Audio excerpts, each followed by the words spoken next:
creo es que cuando las personas llegan al psiquiatra ya es tarde. Imagínate el impacto que va a tener los ruidos, la contaminación ambiental.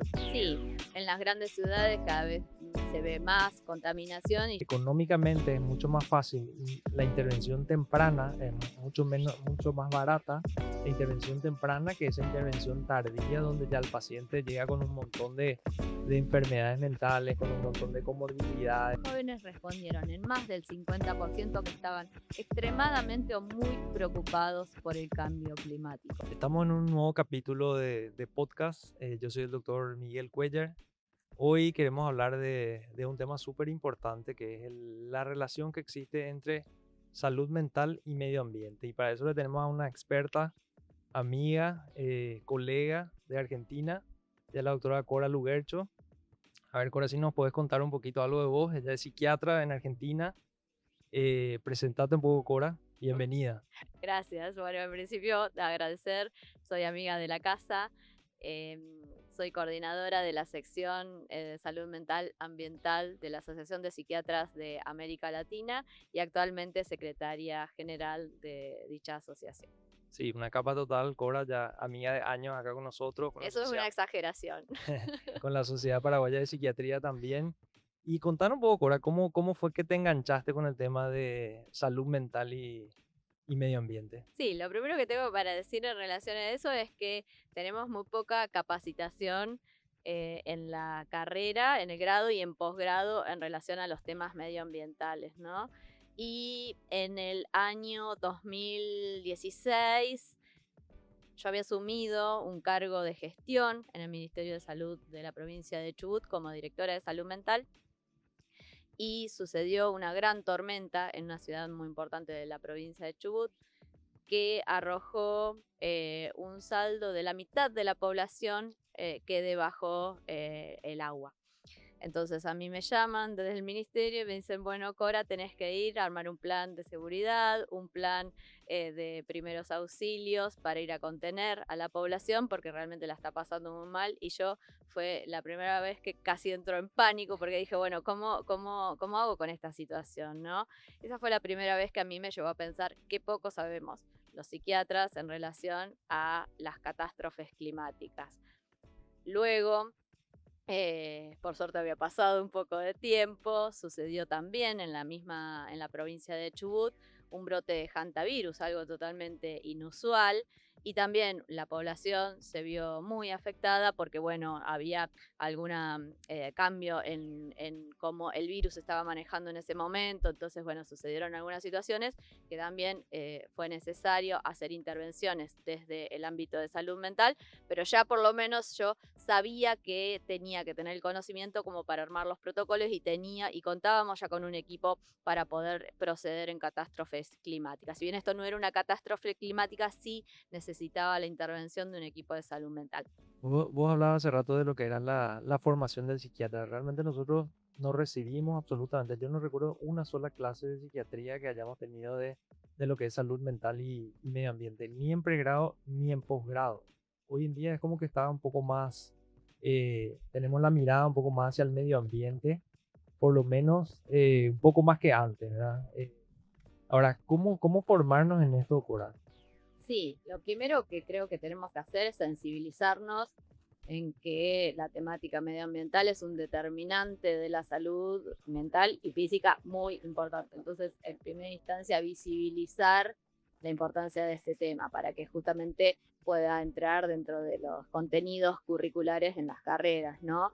Y digo, este tipo de podcast o de espacios de difusión, también brindar las herramientas y la posibilidad de que las personas se sensibilicen con esta temática.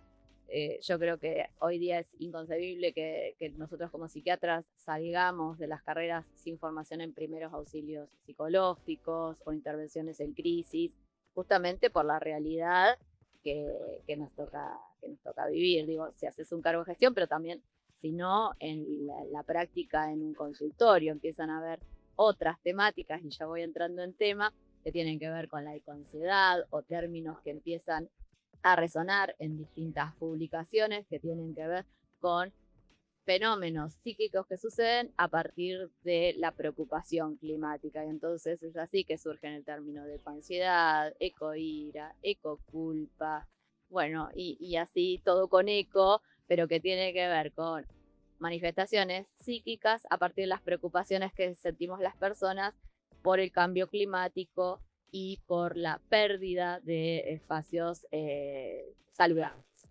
Y ahí, yo como psiquiatra clínico también me parece demasiado importante destacar cuál es la diferencia entre llegar tardíamente a una persona o a una población que sufrió una inundación o que pasó por una situación de estrés ante un incendio forestal, o hoy en día vemos volcanes o vemos también guerras. O sea, no es lo mismo la detección temprana y cuál es el pronóstico de esa persona que pasa por una situación de estrés ambiental, a la detección tardía y cuáles son las diferentes patologías que podemos ver en cuanto a ansiedad, sueño, depresión. O sea, hay mucha diferencia, Cora, al llegar temprano y al llegar tarde. Sí, cambia significativamente el pronóstico. Muchas de ellas incluso los podemos evitar. Podemos evitar que un estrés agudo pase a un estrés postraumático, por ejemplo, con algunas simples intervenciones. Y digo simples intervenciones porque son intervenciones que podemos hacer los psiquiatras y que también pueden hacer otras personas a partir de la capacitación y del armado de intervenciones comunitarias en el momento del hecho. Entonces digo, son intervenciones aparte muy, desde el punto de vista económico, de bajo costo. Por eso digo, es importante tener el conocimiento, saber cómo hacerlo para poder justamente prevenir en salud mental, que creo que es una de las mejores y más eficientes herramientas que tenemos, ¿no? Y ahí está bueno también entender que la salud mental no es solamente del psiquiatra, sino que justamente esto que vos decías, la intervención comunitaria, cómo vivimos de los barrios, de las ciudades, desde el gobierno en general. O sea, cuál es la mirada que nosotros tenemos a esta problemática que realmente está en todos lados y no hablamos. Entonces, ahí te hago la pregunta también, ¿cuál es la relación real entre medio ambiente y salud mental? Sí, yo lo que creo es que cuando las personas llegan al psiquiatra ya es tarde.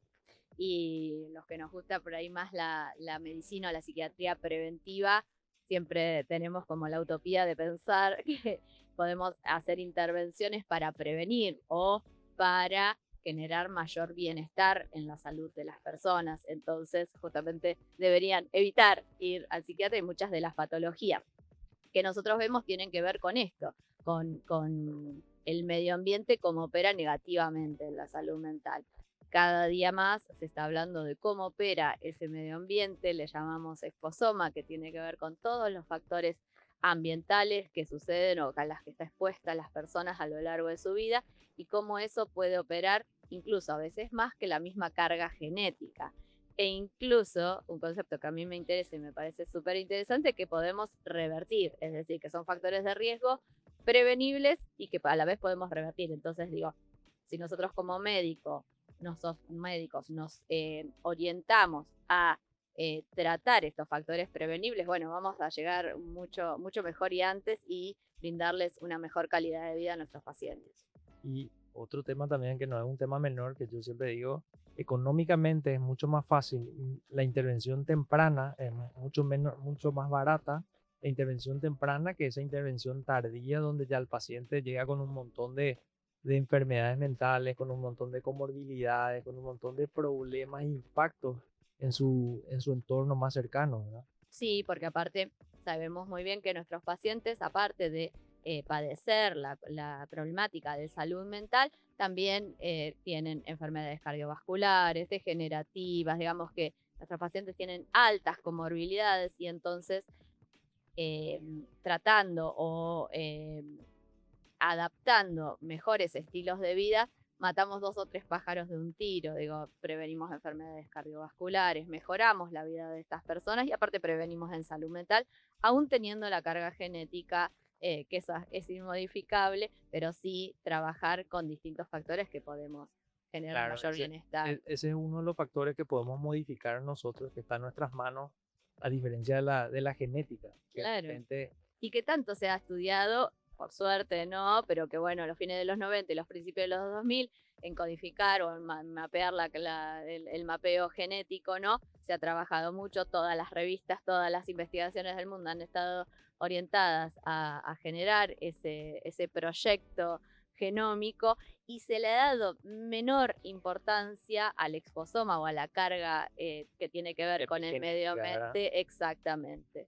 La epigenética, ¿verdad? Que hoy en día también se habla Sí, mucho, que es ahora un es por poco suerte se está esto, ¿verdad? hablando más. Y vos nombrabas hace rato algunos términos como la ecoansiedad, la ecoira. Explicar un poquito más en qué consiste la ecoansiedad. Sí, estos nuevos términos fueron necesarios describirlo para poder dar cuenta del malestar que está sufriendo la población, ¿no? Y entonces empezó a ver que sobre todo en adolescentes empezaban a manifestarse con ansiedad, con miedo, no durmiendo, y entonces empezaron a tener que describir estos fenómenos. Entonces se les llama síndromes psicoterráticos a estos nombres, ¿no? Y dan cuenta de factores o de síntomas que aparecen en relación a la preocupación que tienen las personas con el medio ambiente, de cosas que están pasando o cosas que ya pasaron. Doy un ejemplo, por ejemplo, si yo vivía en mi casa con determinados árboles, pero de repente vino una inundación o vino un fuego y se llevó todo lo que yo tenía, puede ser que yo tenga un sentimiento de solastalgia que tiene que ver con un duelo ecológico, pensando en lo que pasó con mi casa, en que ya no tengo más esa casa, esa sensación de angustia y de extrañeza en relación a un paisaje que ya no está, ya no tengo mi casa, ya no tengo mis árboles, ya no tengo estos síndromes. Son muy nuevos y en la literatura de a poquito se empiezan a ver, ¿no? Después está el término de la ecoansiedad, que es la ansiedad que sienten las personas en relación a el malestar medioambiental.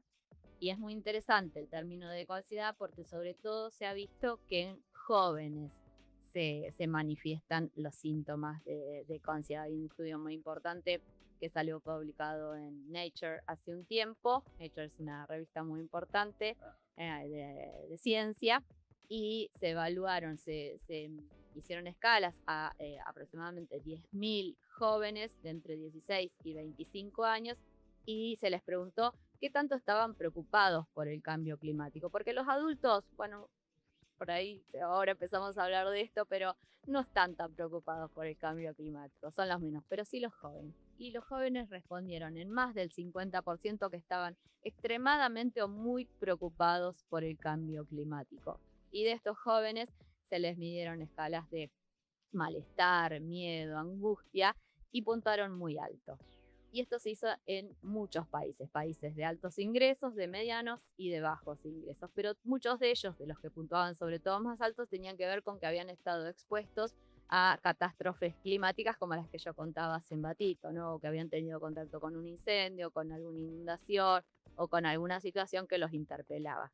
Entonces, digo, son cifras los que pensamos a veces en salud pública, digo, si los adolescentes están preocupados, bueno, por un lado está bueno que estén preocupados porque también puede ser que desarrollen acciones pro ecológicas, Claro. pero por otro lado, bueno, que vamos a, o qué pensamos o qué respuesta le estamos dando a nuestros adolescentes. Porque aparte, estos mismos adolescentes lo que dicen es que están muy enojados con los gobernantes y con sus padres porque nadie hace nada para revertir esto. Entonces digo, esa angustia surge por el medio ambiente y por la inacción de los gobernantes y de sus padres.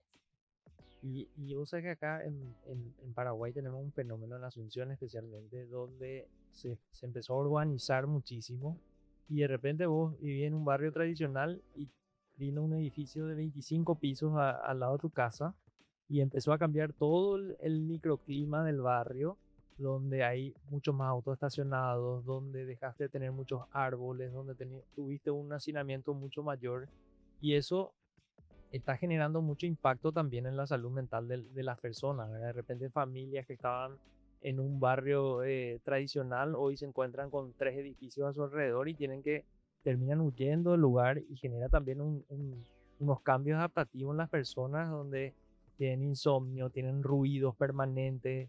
¿Cómo afecta el ruido, por ejemplo, Cora, a la salud mental? Sí, los factores que vos decís son muy importantes como determinantes, porque aparte de ese edificio hace que se eliminen las plazas, los espacios verdes, lugares donde está probadísimo que tener más acceso mejora la salud mental. Entonces, son fenómenos que se están dando en grandes ciudades, se llaman gentrificación, que es que se van transformando estos barrios y aparte se hacen más caros, suele ser eso. Entonces las personas, algunas también terminan desplazándose a lugares donde antes no estaban, lugares más alejados, con otros servicios, pero la exposición tanto al ruido, a la contaminación, a menos espacios verdes, influye en detrimento de la salud mental, sin dudas. Cada vez más también hay estudios que demuestran esto, que la exposición tanto al ruido como a la contaminación deviene en el futuro en tener mayores signos y síntomas de ansiedad, de depresión, y también en algunos estudios hablan de experiencias psicóticas como delirios y alucinaciones en personas que tuvieron con mayor exposición a ruido de contaminación, sobre todo en la etapa perinatal. Claro, hoy se habla mucho de lo que es la etapa perinatal y la vulnerabilidad del cerebro, que es mucho más plástico en la infancia, en la adolescencia, en la adultez temprana. ¿Y qué impacto, o sea, qué nos espera en el futuro a los niños, a los jóvenes? Vos hablabas hace rato de los adolescentes, cómo se ven influenciados con esto, pero ¿qué, qué nos espera el futuro y los mismos cambios que tenemos en el medio ambiente? Sí, yo no quiero ser catastrófica y justamente el mensaje que quiero dar es justamente al revés, porque uno a veces piensa, bueno, ya está todo, ya no está todo mal y no es la idea. Yo creo que sí tenemos que en principio tomar en cuenta esto e intentar revertirlo desde el lugar donde estemos y desde la mínima acción que podamos. Si no empezamos a pensar de estos factores de riesgo medioambientales para revertirlos, bueno, no sé qué va a pasar, no quiero ser catastrófica, sí creo que debemos tomar en cuenta esto para justamente eso, poder revertirlo y hacer acciones proecológicas, que no necesitamos hacer grandes acciones, pero sí pequeñas cositas que podamos hacer, aunque sea un mínimo cambio. Hablábamos hace rato también de cuáles eran las poblaciones más vulnerables. Hablábamos un poco ahora de la etapa perinatal, pero también cuáles son los cambios que pueden producirse a nivel de neuroinflamación con la contaminación hoy en día. ¿Hay estudios sobre eso? ¿Qué se sabe de eso? Sí, en las grandes ciudades cada vez se ve más contaminación y ya está realmente probada la relación entre la contaminación, o digamos, a mayor contaminación, mayor deterioro cognitivo y demencia. Sabemos que, sobre todo en la población de Latinoamérica, cada vez los cuadros demenciales son mayores, tenemos mayores porcentajes, y esto tiene que ver también con que nuestra población se hace cada vez más grande y esto también a la vez hace que estén expuestos a estos factores tóxicos durante más tiempo. Entonces es muy importante que tengamos en cuenta estos factores para revertirlos. El, Hay una partícula que es muy importante, se llama partícula PM2,5, que es una partícula muy pequeñita que solemos inhalar en los lugares donde está más contaminado, pero también si estamos en cercanía de alguna autopista o en incendios. Y esta partícula puede actuar por depósito directo en distintas regiones de nuestro cerebro y causar daño por depósito directo o por la inflamación secundaria que provoca en nuestro cerebro. Si bien faltan estudios para determinar cuánto daño pueden provocar, sin dudas hay daños neurológicos que son irreversibles, que pueden provocar en nuestro cerebro y en distintos órganos también, porque también se está viendo que hay más depósitos de microplásticos que también ingerimos a través del agua, del aire, de los alimentos, que difiere muchísimo en la concentración en relación a años posteriores. Entonces digo, bueno, algo está pasando, que inhalamos, que comemos, que tomamos y que no están haciendo bien a nuestra salud. Claro, y ahí es demasiado importante hacer el análisis porque hoy en día casi todas las enfermedades mentales cursan con neuroinflamación, Sí, ¿verdad? sí, Por no decirlo todas, ¿verdad? sí. Entonces, imagínate el impacto que va a tener los ruidos, la contaminación ambiental en la salud mental de las personas, ¿verdad? Entonces, ahora la pregunta es, ¿cómo podemos intervenir nosotros, yo desde mi casa, o desde mi comunidad o desde mi ciudad para poder mejorar estas condiciones que tenemos? Sí, yo lo que sugiero en principio es primero tenerlos en cuenta para poder realizar cambios en el estilo de vida, tratar de comer frutas, verduras. Bueno, ya se sabe que hay muchísima relación entre la nutrición y la inflamación, entonces, bueno, distintos tipos de dieta, famosa dieta mediterránea, que son dietas antiinflamatorias. Entonces, todos estos factores contribuyen a disminuir la inflamación y generar mejoría en la salud mental. Y después, yo digo, también pensar si tenemos alguna plaza, algún espacio, y si no tenemos una plaza, un balcón, hacer actividades al aire libre, hacer actividad física, si es en grupo mejor, si es al aire libre mejor.